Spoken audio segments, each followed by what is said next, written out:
We're good to go. Can you hear me? Good afternoon. Are you okay? You feeling good? Okay. So we're going to be talking about a few things in the next half an hour, but I do need your participation in this. So there are things which I'm going to ask you to do, and some of them are going to make you feel uncomfortable. They're not going to make you feel as uncomfortable as Rob in Carley, but I'm going to give you some challenges if we go along. So I've got half an hour-ish to talk to you about coaching, because this was the title that we agreed with Simon Orlob earlier this year. But I'm actually going to expand it a little bit more, because when we think about coaching, and Robert, you talked about it in your talk, we need to think of that in a wider sort of sphere, and that's the sphere of feedback in general. And what I'm hoping to do is at the end of this, you will leave this conference and you will do feedback differently. Every single time you either get it or give it, you will do something differently. If that doesn't happen, you can come to Manchester and tell me. But it's a long way, so I'm fairly safe, I think. So what we're going to talk about? We're going to talk about a little bit about the need for feedback, about what it really means to us as professionals and high-performing professionals. We're going to talk about different types of feedback. We're going to talk about some difficult feedback. And then we're going to talk about the amount that you give, because it's probably not enough. Or maybe it's just the wrong sort. We'll find out. So is feedback important? Yes? Yeah? Yeah? Is it? Well, let's have a think. I'm going to get you to think about this. The first thing I'm going to say is that there's pretty good evidence that feedback is important, but not necessarily the way that we think of it. Do you know who this guy is? Yeah? Roger Federer. Yeah, he's quite good at tennis. Is that true? He's okay, yeah. In fact, he's really, really good at tennis. Really, really good. And he has a coach, doesn't he? Because he needs feedback. He needs to know whether he's done well, what he can improve on. And he gets other forms of feedback. He knows whether he wins or loses because he gets the match result at the end. And he knows whether he's rewarded by playing tennis because he gets a pay packet and he gets his picture in magazines. He gets feedback all the time, and he has a coach. So do you have a coach? So you guys are all better at medicine than Roger Federer is at tennis. That's what you're telling me. Really?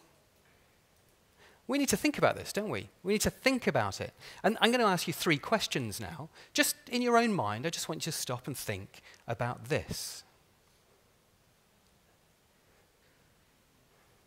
So who here is above average? Yeah, well done, mate. Who's below average? Who's a little bit shy and doesn't want to say? Yes, thank you very much. It's actually quite difficult, isn't it? I think it's really difficult for you to know whether you're good or you're bad from inside your own brain. I'll tell you now, everybody else you work with, they know. The people who you train, they know. Your bosses, they know. But do you know? How do you find out? How do you get through that barrier so that you can understand where you can improve your game and how you can do it? So I just want you to speak to the person next to you now and tell them about what you feel about getting feedback on your performance. Is it good? Is it bad? Does it work? So just 20 seconds, just talk to the person next to you and tell them whether you get great feedback in your work.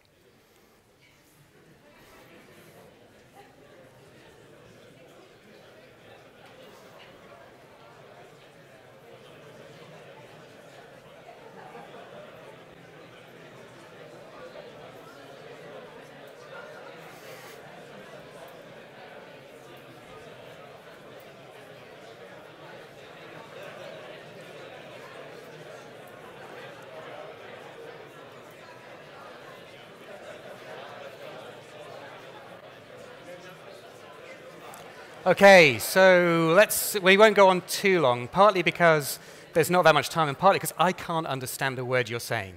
But that's my problem of not speaking German. There'll be lots of things that you'll have talked about. We're not going to go backwards and forwards on this and talk about it. But you will no doubt have talked about feedback, about sometimes when it's made you better. I suspect many of you will talked about times when it wasn't a great experience, it wasn't necessarily positive. And it was quite difficult for you either to give feedback to somebody or to receive it. You know, it's a tricky area.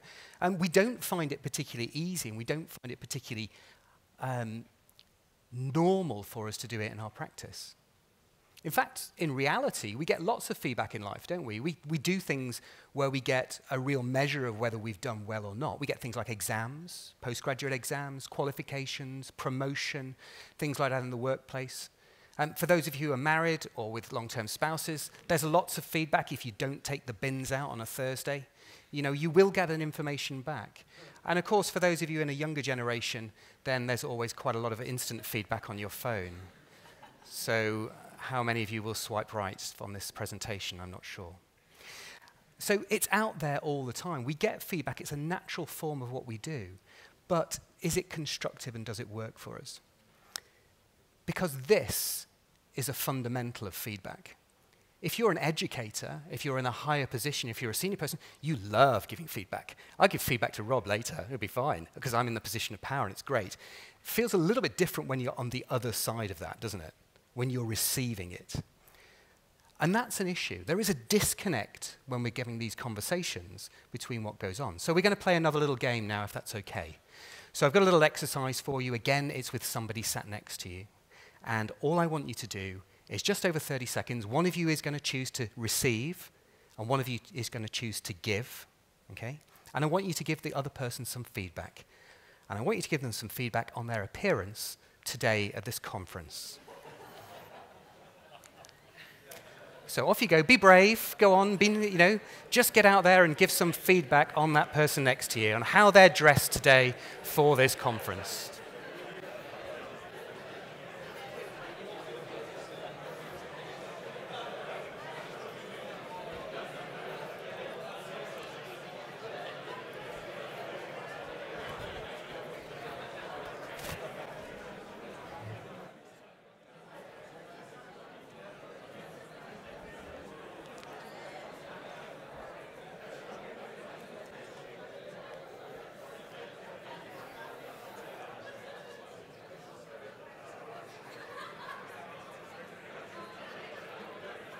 Okay, so we've had some feedback. How did that feel, folks? Did you get some nice feedback from these people? These lovely people in the room? Did you get some nice feedback? Yeah? Okay, good. We had some feedback. You had some feedback for me?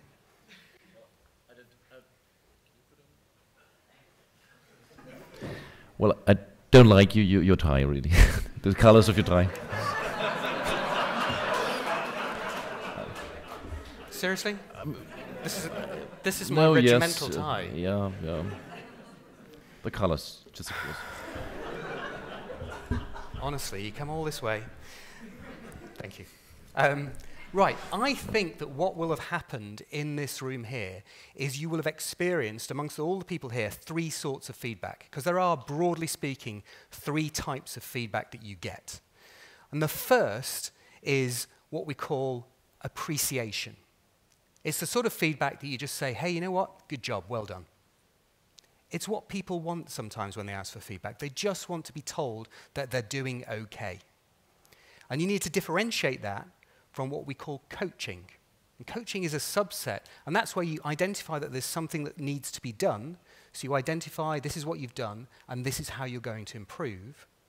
And the last is evaluation. So did you perform to the level? Now, that might seem fairly obvious, but if you get this wrong, it's a fundamental of giving feedback. It doesn't work. So another way of thinking about this is when people ask for feedback or when you're giving it, sometimes they just need to be motivated. They just need to be appreciated. So appreciation leads to motivation. Sometimes they want coaching, which is direction. How do we do this differently? The things that Robert was talking about. And lastly, it's about evaluation. How did you come up into this? Now that's fine. So you've got those 3 things. Now what you need to do now is close your eyes, if you may. And if you're one of the people who received feedback, put your hand up in the air. So it should be half of you. So right up in the air. Just have a think now. Did you really want, when that person was going to give you feedback, and it's artificial, did you want appreciation, coaching, or evaluation? Put your hand down if you got what you wanted. Okay, open your eyes, folks, look around. Okay, I count one hand. Because the problem is, if you get a disconnect between the two things, it's really bad. If you're at the end of Robert's night shift in Carley, and you come on in the morning and say, Robert, I'm going to give you some feedback for last night. So let me sit you down and talk to you about how you managed that trauma case at 3 o'clock in the morning. Because do you know what? I'm not sure I would do that the same way that you did. Because in our practice, I don't know whether have you seen the protocols that we're doing? And do you think Robert needed that then? He just needed to go, good job. So getting this connection between the two things is really important. And it goes wrong on a frequent basis. So how do you get that better? First lesson is, when you ask for feedback or when you're giving it, you actually physically ask people, what do you want from this? What do you actually want from this feedback? Do you want me to just tell you whether you're doing a good job? Do you want specific coaching, in which case, what is it about? Or do you just want to know where you are? Are you performing well for where I expect you to be at the moment? And if you do that, that will transform the conversations that you have. There is nothing worse than giving coaching when it should be appreciation, or appreciation when it should be evaluation. Even appreciation's bad as well. Because if you're doing your chest drains, Robert, and you really want coaching about how to suture it in better, and you say, give me some feedback on that chest drain, and somebody comes up and goes, good job. What the hell use is that? It's a waste of everybody's time. So this is really important. First message. The second message is, and you may have got some of your feedback a bit like this, a bit like my feedback from Paul here, is when you receive it, and you've got to think about it from the perspective of the person getting it, the first thing you do is wrong. Well, of course he's wrong about my tie. My tie is really nice, and actually it does go with this shirt because I've worn it before and other people have said it's nice. Thank you very much. I don't care what you think. And the natural thing when you get any form of feedback is to look where people are wrong. This happens a lot. So somebody might send you a letter to say, oh, the 90-year-old patient that you sent to the surgeons last week with why did you send it to the surgeons? The patient was going to die. Why don't you send it somewhere else? And you go, I'm so busy. This is ridiculous. Why are you sending me stupid letters like this? Why are you so wrong? Why are you wrong? Whereas in fact, what we should be doing whenever we get feedback which we don't agree with is having a think about why is there a difference in perspectives here? So actually that 90-year-old, do they really want to go to a surgical ward? Or do they want to go to somewhere where they do really good palliative care? They have a point. And so when we hear feedback, when I hear about my tie, we've obviously got a difference about my tie, but actually, well, maybe you're right. Maybe it doesn't go with stripes, and maybe I'll be better with a white shirt next time. Do you see what I mean, as an example? So, I want you to play the game again. I want you to choose somebody else that you didn't give feedback to before, and I want you to give them some feedback on their appearance now, but this time I want you to check what they want in terms of their feedback, whether they want coaching, appreciation, or evaluation. Okay, 20 seconds.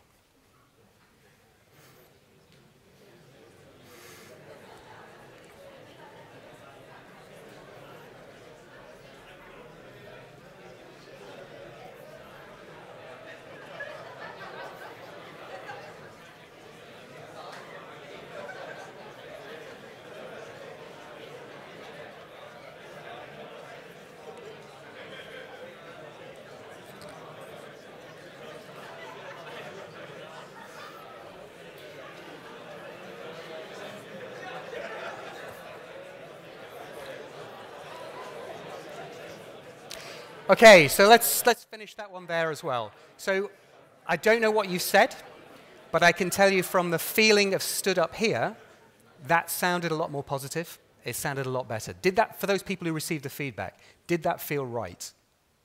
Yeah? Okay, good. Very simple. It's not difficult. Do it next week. So let's think about something else now. Let's think about Tabitha.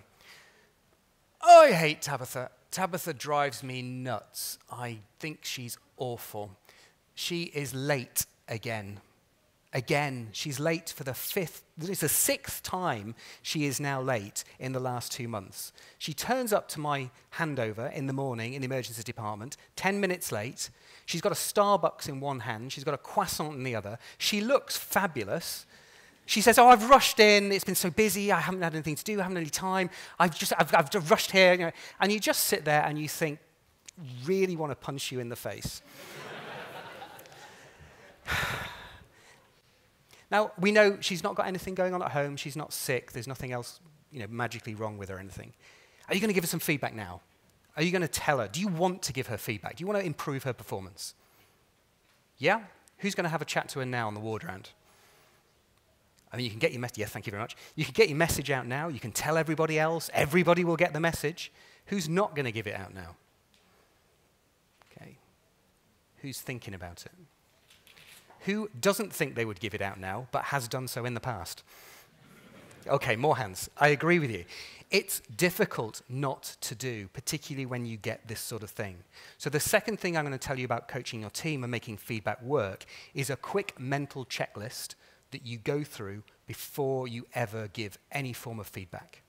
Number one, is it important? Actually, I have a big issue with timekeeping. If Tabitha was late once, I would have a go at her. But actually, some of my colleagues are not. So is it important really that we give this? Once, you're not going to give feedback on once. 5 times, it probably needs to be done. Is it the right time? Do I have to do it now? And it's very rare that anything has to be done instantaneously if it's about this sort of thing, if it's a problem. If it's about teaching and coaching, as Robert said, you need it right now. So is it the right time to do it? Choose the right time. Is it the right place? Do I do it in the ward round with everybody present? Probably not. And am I the right person to do it? Am I in the right frame of mind? Because if I am angry and I am not in the right place, this will not go well. It is never good to do it when you are in the wrong frame of mind.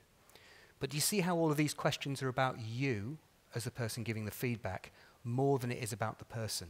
And that's the flip. We need to think about feedback from the person who's getting it, not from the person who's giving it. Now, that kind of feedback is quite difficult, particularly when, if it's clinical, then we're quite good at giving clinical feedback. But what about when you're talking to people who are being rude to the nurses, who are turning up late, who are writing terrible notes, who are just being a bad person? They're just not a part of the team. Those are difficult conversations. And a lot of the time, we don't have them. Be honest. You know, inappropriate dress, you know, coming to the, you know, that, do you understand what I mean by this? And the reality is we don't have those conversations because they're hard. And they're hard because we often mix up what we're trying to say with our emotions. And we've done quite a lot of work with this. So Natalie May, who I work with in Sydney, Australia, has done a great deal of work about how you have those difficult conversations about things like behavior and interpersonal. Because if you don't address them, they can destroy your team. You know, Robert's my middle grade in the department. If he constantly turns up late, what kind of example is he giving? I need to solve that, but it's a difficult conversation to have. If he's half an hour late, it's easy. But if he's 2 minutes late or 1 minute, you know, that kind of thing. So we've developed, or we've not developed, Natalie developed something called the Giraffe Technique, which is very, very good for giving feedback in difficult circumstances. Now, the giraffe is the tallest animal in the savannah, and it has the biggest heart. So it's kind, and it has an overview of what's going on.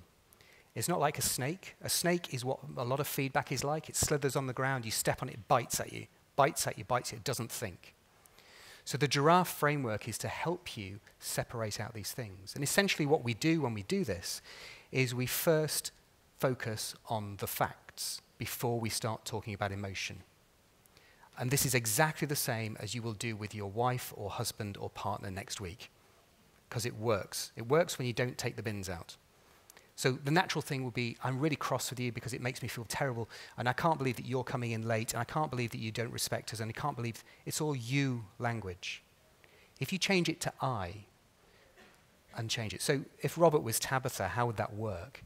It'd be along the lines of, you know, Tabitha. I've noticed, and I've got evidence that you have not been attending on time. So the facts are that you have not attended. There's no emotion involved in that. We agree the facts. And we don't talk about anything else until we agree that the facts are the facts. Then we talk about the emotion from my point of view. So I'm struggling with that because you're a middle grade doctor, you're setting an example, and it makes me very uncomfortable that I can't then hold up standards for other people in the department because you're doing this. And it makes it very difficult for me to do that, and I'm unsure about whether or not you have the values of our department. So you change language. So facts, emotions, then needs. I need you to be here on time. I need you to demonstrate that you can do that. And the task in this case will be a diary exercise. Try that with your spouse next week when you do something bad. It will inevitably work. And it's the most powerful way we've found about handling difficult conversations. The next is about the team. And that's what Simon originally asked us to talk about. A lot of what we talked about so far is about in one-to-one conversations. What about your role in the team and your team leader? And Frank, you talked about the importance of teams and communication and things like that. How do you demonstrate and how do you improve the performance of a team? Well, you probably do things like simulation. Yeah, we've talked about simulation. We talk about human factors in that kind of thing.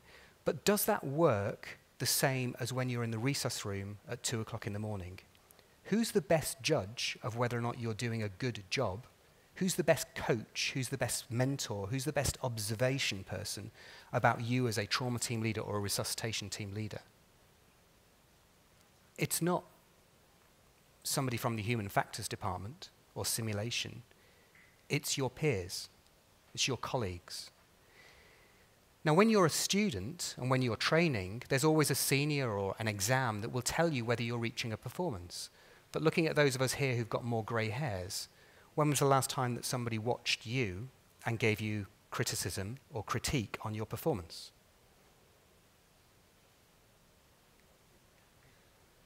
But why not? If it's good enough for Roger Federer, why isn't it good enough for us? So as a senior person, what we do now for our trauma team is we get another consultant, another attending to come in and watch what we do. And we thought that that would change the way that the trauma team leader performed. So if I was a trauma team leader, Robert was giving me feedback, he would improve me. What we've found is that yes, it does improve the person who's being watched, but the person doing the watching learns more because they have an overview of what's going on, an understanding. And this is another way of changing the culture in your department. If you as a senior are prepared to be seen to be observed, peer-reviewed and critiqued, you will completely change the way that people perceive and understand training in your department. Now lastly, I just want to do this little exercise. This is about praise and criticism. We've talked already that it's good to have things like appreciation. So, I want to split the room down in two. So roughly speaking, this side of the room here, I want you to think of your time when you're an educator, when you're training people. And this side of the room, I want you to think of the time when you are either a trainee or if you are a trainee. Okay? So trainers, trainees. Close your eyes. On a scale of whether or not you got more criticism as a trainee, if you got more criticism than praise when you were training, put your hand up. So if you got more criticism than praise, put your hands up high. Okay. So on the left-hand side of the room, I look at it. So the people who've got their hands up now are open done. As a trainer, do you think you give more praise than criticism? Put your hand up if you give more praise than criticism. Okay. So both sides of the room, keep your hands up. Okay. Open your eyes and look around. So the interesting thing there is that on both sides of the room, you guys think you give more praise than criticism as trainers, and these guys as trainees think that they get more criticism than praise. And this is the case always. And there are two major reasons for this. The first is that when you give praise, we don't make it specific. So I did not like the way you managed that cardiac arrest because there was too much time off the chest. When I give criticism, here's what I think you need to improve, and this is it. When I give you praise, I often go, well done. Means nothing. And so one of the things I need you to do when you go away from here is every time you say something positive, you did that well because. And it's what comes after the because that makes the difference. You naturally do it in criticism anyway. And the other thing is, we're narcissists, we're sad people, and when people say something bad to us, we hold on to it really hard. So we believe the negative and we discard the positive. So if this is your target when you go away next week, you need to give 3 times as much praise as criticism for you to be perceived as one-to-one. So if you want to feel to be balanced, you guys are going to have to do lots more positive. You guys just carry on, okay? So that brings us to the end of this. I know it's lunchtime. So just in summary, what can we say? What have we done in the last half hour? I hope I have convinced you that we all need feedback and it matters. And even if you're the best sportsman in the world, you need feedback. We love to give it, but we don't like to receive it. We need to change that. We need to make the reception better. We talked about the 3 types of feedback: appreciation, coaching, evaluation. And we've talked about how we often miss the good stuff. When we get a little bit of criticism, we try and discard it, but we should change our mindset and start looking for why it might be right. We talked about behavioral feedback and how that can be really tricky, and we talked about the Giraffe Technique. And then finally, we've talked about the positive and negative ratio, which needs to be at least 3 to 1. Now, if you want to know anything more about this, if you go to the St. Emmeline's blog, at the beginning of this talk, we published the blog. All the information in there is there. All the links to the science, to the background. The tweets are online. You can come and talk to us. But go forth, give feedback, and heal the sick. Thank you.